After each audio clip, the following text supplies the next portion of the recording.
বুধবার শুরু হতো জীবনের 28তম বছর, কিন্তু তার আগে পথ দুর্ঘটনা কেড়ে নিয়েছে প্রাণ।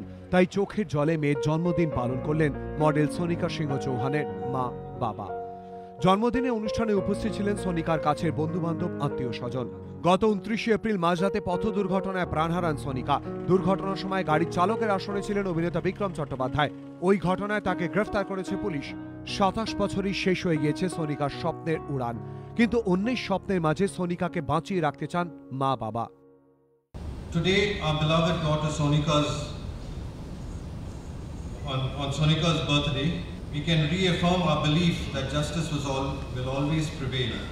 We thank the Kolkata police for quietly being efficient, doing their job. This foundation will keep her alive in our hearts and touch the lives of many Sonikas in Kolkata who want to live their dreams. This is the best initiative ever because Sonika herself, she was full of life. Uncle aunty যে ইনিশিয়েটিভটা নিয়েছে, যে আন্ডারপ্রিভিলেজ যারা অনেকেরই সেই স্বপ্নটা থাকে but তারা fulfil করতে পারে না because of lack of money, lack of opportunity. So uncle aunty through Sonika 27 foundation সেই প্ল্যাটফর্মটা দিতে চাইছে ফর দ্য আন্ডারপ্রিভিলেজ পিপল। অনুষ্ঠানে উপস্থিত ছিলেন শহরে একাধিক নামী ক্লাবের সদস্যরা। মত্ত অবস্থায় কেউ যাতে গাড়ি না চালায়, একযোগে সেই প্রচার চালানোর কথা জানান তারা।